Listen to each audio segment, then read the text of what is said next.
शिवराज सिंह चौहान जिंदाबाद।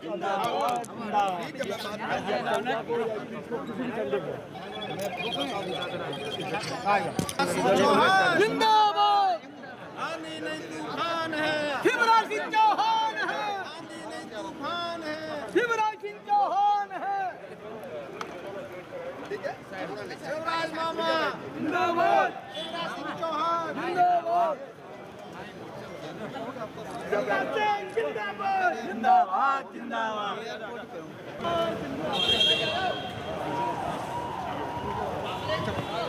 किसानों की सेवा हमारे लिए भगवान की पूजा है और कृषि में उत्पादन लगातार बढ़े, लागत घटे, उत्पादन का ठीक दाम मिले, प्राकृतिक आपदा में राहत मिले, कृषि का विविधीकरण हो और धरती आने वाली पीढ़ियों के लिए भी अन्न उत्पादित करती रहे, इसका प्रयास हमारे प्रधानमंत्री श्रीमान नरेंद्र मोदी जी के नेतृत्व में कृषि विभाग लगातार करता रहा है। गेहूं हमारी प्रमुख फसल है और जौ का भी अपना महत्व है। गेहूं अनेकों तरह की कठिनाइयों का सामना कर रहा है।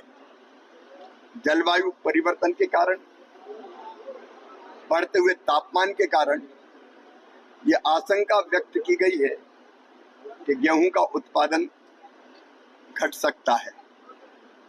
एक जमाना वो था तब हम अमेरिका से PL 480 लाल गेहूं आयात करके खाते थे, लेकिन आज मैं अपने किसानों को धन्यवाद दूंगा, वैज्ञानिकों को प्रणाम करूंगा, विशेषकर हमारे प्रधानमंत्री मोदी जी के नेतृत्व में पिछले 10 साल में लगभग 44% उत्पादन फसलों का बढ़ा है और गेहूं के उत्पादन में भी हमने नए रिकॉर्ड स्थापित किए हैं।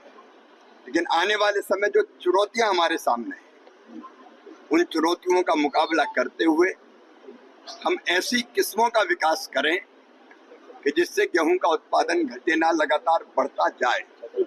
हमने गेहूं की कई नई किस्में हमारे वैज्ञानिकों ने विकसित की है। उनमें बायो फोर्टिफाइड फसलें भी है जो पोषण के लिए बहुत उपयुक्त है।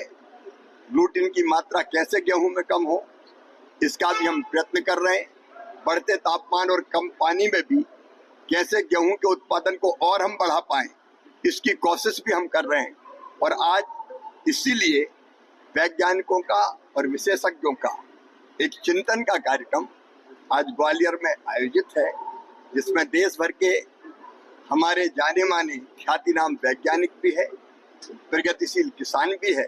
तो आज हम यहाँ गेहूं पर भी चर्चा करेंगे और गेहूं के साथ साथ हम जौ पर भी चर्चा करेंगे। जौ एक बहुत महत्वपूर्ण फसल है पोषण की दृष्टि से, जिसका अत्यंत महत्व है।